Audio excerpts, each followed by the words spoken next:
ఉయ్యాలవాడ నరసింహారెడ్డి 1857 నాటి మొదటి భారత స్వాతంత్ర్య యుద్ధానికి 10 ఏళ్ల ముందే బ్రిటిషు దుష్టపాలనపై ఎదిరించి తిరుగుబాటు చేసిన తెలుగు వీరుడు ఉయ్యాలవాడ నరసింహారెడ్డి. 1846 జూన్ నెలలో మొదలైన నరసింహారెడ్డి తిరుగుబాటు 1847 ఫిబ్రవరిలో ఆయన మరణంతో ముగిసింది. రాయలసీమలో రాయలకాలం నుండి పాలెగాళ్లు ప్రముఖమైన స్థానిక నాయకులుగా ఉండేవారు. అట్లాంటి వారిలో ఉయ్యాలవాడ నరసింహారెడ్డి ఒకడు. కంపెనీ దొరతనాన్ని ఎదిరించి వీరమరణం పొందాడు. 18వ శతాబ్దపు తొలిదినాల్లో రాయలసీమలో పాలెగాళ్ల వ్యవస్థ ఉండేది. కడప జిల్లాలోనే 80 మంది పాలెగాళ్లుండేవారు. నిజాము నవాబు రాయలసీమ ప్రాంతాలను బ్రిటిషు వారికి అప్పగించడంతో పాలెగాళ్లు బ్రిటిషు ప్రభుత్వం అధికారంలోకి వచ్చారు. బ్రిటిషు ప్రభుత్వం వారి ఆస్తులు, మాన్యాలపై కన్నేసి, వాటిని ఆక్రమించుకునే ఉద్దేశంతో వారి అధికారాలకు కోత విధిస్తూ పాలెగాళ్ల వ్యవస్థను రద్దు చేసి, వారికి నెలవారీ భరణాల ఏర్పాటు చేసింది. ఉయ్యాలవాడ గ్రామం ఇప్పటి కర్నూలు జిల్లాలో ఉంది. ఉయ్యాలవాడకు పాలెగాడుగా నరసింహారెడ్డి తండ్రి పెదమల్లారెడ్డి ఉండేవాడు. నరసింహారెడ్డి తాతగారు నొస్సం జమీదారు చెంచుమల్ల జయరామిరెడ్డి నిస్సంతు కావడంతో నరసింహారెడ్డిని దత్తత తీసుకున్నాడు. తండ్రి తరపున నెలకు 11 రూపాయల 10 అన్నాల 8 పైసలు భరణంగా వచ్చేది. అయితే తాతగారైన జయరామిరెడ్డి నిస్సంతుగా మరణించాడనే నెపంతో అతనికి ఇస్తూ వచ్చిన భరణాన్ని మరణంతో రద్దు చేసింది బ్రిటిషు ప్రభుత్వం. నరసింహారెడ్డి కర్నూలు జిల్లాలోని రూపనగుడి గ్రామములో జన్మించి, ఉయ్యాలవాడలో పెరిగి పెద్దవాడయ్యాడని జానపద వీరగాథల వలన తెలుస్తుంది. ఇతను కడప, కర్నూలు, అనంతపురం, బళ్ళారి జిల్లాలలో 66 గ్రామాలకు అధిపతి. రూపనగుడి, ఉయ్యాలవాడ, ఉప్పులూరు, గుళ్ళదుర్తి, కొత్తకోట మొదలైన గ్రామాలలో ఇతను నిర్మించిన కోటలు, నగరులు ఈనాటికీ ఉన్నాయి. నరసింహారెడ్డి తల్లి నీలమ్మ ఉయ్యాలవాడ నగరికాపు పెదమల్లారెడ్డి రెండవ భార్య. ఈమె నొస్సం జమీందారు చెంచుమల్ల జయరామిరెడ్డి చిన్న కుమార్తె. నరసింహారెడ్డికి 3 భార్యలు. మొదటి భార్య సిద్ధమ్మ వలన కొడుకు దొరసుబ్బయ్య జన్మించాడు. రెండవ భార్య పేరమ్మ వలన ఒక కుమార్తె, మూడవ భార్య ఓబులమ్మ వలన 2 కుమారులు జన్మించారు. నరసింహారెడ్డి దగ్గర ఓబళాచార్యుడు అనే ఆస్థానకవి ఉండేవాడు. కర్నూలు ప్రాంతంలో ప్రసిద్ధికెక్కిన కృష్టిపాటి వెంకటకవి కవితో ఓబళాచార్యునికి నస్యంపై సంభాషణాత్మకంగా జరిగిన 2 పద్యాలను వేటూరి ప్రభాకర శాస్త్రి తమ చాటుపద్యమణి మంజరిలో ప్రస్తావించాడు. ఒకానొక సమయంలో వెంకట సుబ్బయ్య కవి నరసింహారెడ్డి ఆస్థానానికి రాగా, రెడ్డి అతనిని సత్కరించి కావ్యగానం ఉనర్చవలసిందిగా ప్రార్థించాడు. తిరుగుబాటు ప్రారంభం 1846 జూన్లో నరసింహారెడ్డి తన నెలసరి భరణం కొరకు అనుచరుణ్ణి కోయిలకుంట్ల ఖజానాకు పంపగా, అక్కడి తహసీల్దార్ ఆ వ్యక్తిని తిట్టి, నరసింహారెడ్డి వస్తేనే ఇస్తాను పొమ్మనడంతో రెడ్డి తిరుగుబాటు మొదలైంది. నరసింహారెడ్డి తాతయ్య జయరామిరెడ్డి కాలములోనే అనగా శ. 1800లోనే ఆంగ్లేయులు నొస్సం సంస్థానమును లోబరుచుకుని, ఈ రాజవంశానికి నెలకు 11 రూపాయలు భరణం ఏర్పాటు చేశారు. శ. 1845 వరకు ఈ భరణం నరసింహారెడ్డికి చెల్లించడం జరిగింది. ఆ సంవత్సరం నరసింహారెడ్డి తనకు రావలసిన భరణం కొరకై కోయిలకుంట్ల తహసీల్దారుకు తన భటుని, కొందరు భటుని కాక తన కొడుకు దొరసుబ్బయ్యను పంపాడని చెబుతారు. పంపాడు. ఆ తహసీల్దారు అది ఇవ్వకుండా నరసింహారెడ్డిపై దుర్భాషలాడాడు. ఆ భటుడు ఉయ్యాలవాడకు పోయి జరిగిన విషయానికి తెలిపాడు. అది విన్న నరసింహారెడ్డి అటువంటి అవమానం భరించటం కంటే చావే మేలు అని తలిచాడు. అదే భటునితో నేనే వస్తానని తహసీల్దారుకు కబురు పంపాడు. మాన్యాలు పోగొట్టుకున్న ఇతర కట్టుబడిదారులు రెడ్డి నాయకత్వంలో చేరారు.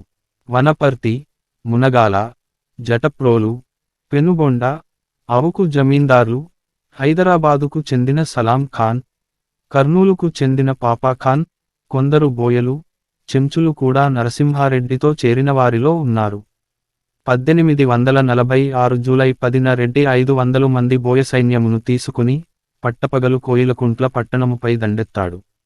తహసీల్దారుని పట్టి, తలను నరికి, ధనాగారంలో ఉన్న బొదలవాడు హరిసింగును చంపి, దానిని దోచుకొని, కచ్చేరీ అంతటినీ దగ్ధం చేసి తహసీల్దారు శిరస్సును, హరిసింగు శిరస్సును తెచ్చి నొస్సం దగ్గరనున్న నయనాలప్ప కొండలో గల ఒక శివాలయం గుహలో దాచాడు.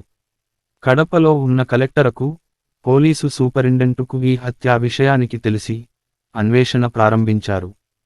వారు రెడ్డిని ప్రశ్నించగా రెడ్డి తనకేమీ తెలియదని తెలుపగా, బహుశా ఔకరాజగు నంద్యాల నారాయణరాజును, వారి బంధువు నంద్యాల వెంకటరమణరాజును బంధించి కారాగారములో ఉంచారు.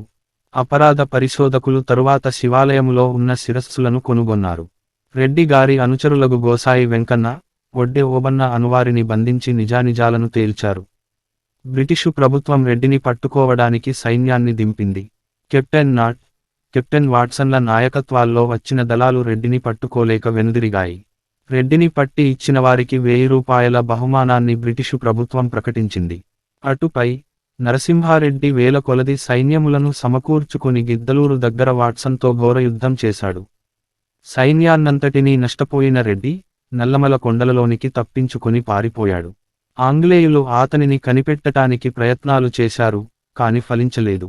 తరువాత జూలై 23న మరలా కెప్టెన్ వాట్సన్ నాయకత్వంలో వచ్చి గిద్దలూరు వద్ద విడిది చేసి ఉండగా, అర్ధరాత్రి రెడ్డి తన సైన్యంతో విరుచుకుపడి బ్రిటిషు సైన్యాన్ని పారద్రోలాడు. నరసింహారెడ్డి కుటుంబాన్ని పట్టుకుని కడపలో ఖైదు చేసింది ప్రభుత్వం. వారిని విడిపించుకునేందుకు కడప చేరాడు రెడ్డి. 1846 అక్టోబర్ 6న నల్లమల కొండల్లోని పేరుసోమల వద్దగల జగన్నాథాలయంలో ఉన్నాడని తెలుసుకున్న కడప యాక్టింగ్ కలెక్టర్ కాక్రేన్ సైన్యంతో ముట్టడించదలచాడు. నరసింహారెడ్డి వద్ద ఒక వంటమనిషి ఉండేది. బ్రిటీషువారు ఆమెకు లంచమిచ్చి నరసింహారెడ్డిని పట్టుకొన్నారు. ఆ వంట మనిషి నరసింహారెడ్డికి విపరీతముగా సారాయి పట్టించి అతని తుపాకీలో నీళ్లు పోసి ఉంచినదట. ఆ సమయంలో నరసింహారెడ్డిని బంధించి కోయిలకుంట్లకు తెచ్చారు. వీరమరణం. నరసింహారెడ్డితో పాటు 901 మందిపై కేసు పెట్టారు. వీరిలో 412 మందిపై నేరం రుజువు కాలేదు. 273 మందిని పూచీకత్తుపై వదిలిపెట్టారు. 112 మందికి 14 నుంచి 5 ఏళ్ల దాకా శిక్షలు పడ్డాయి. కొందరికి ద్వీపాంతర శిక్ష పడింది. వారిలో ఔకు రాజు తమ్ముడొకడు. హనుమచ్చాస్త్రి, జానమద్ది. 1994. వికీసోర్స్ లింక్డ్ సుప్రసిద్ధుల జీవిత విశేషాలు. Uyyalawada Narasimha Reddy. Wikisource. Kadapa special commissioner case విచారణ జరిపి నరసింహారెడ్డి ప్రభుత్వంపై తిరుగుబాటు చేయడమే కాక హత్యలకు, దోపిడీలకు పాల్పడినట్లు తీర్పు చెబుతూ ఉరిశిక్ష విధించాడు. 1847 ఫిబ్రవరి 22న ఉదయం 7 గంటలకు జుర్రేటి వద్ద ఉయ్యాలవాడ నరసింహారెడ్డిని కలెక్టర్ కాక్రేన్ సమక్షంలో బహిరంగంగా ఉరితీసింది బ్రిటిషు ప్రభుత్వం.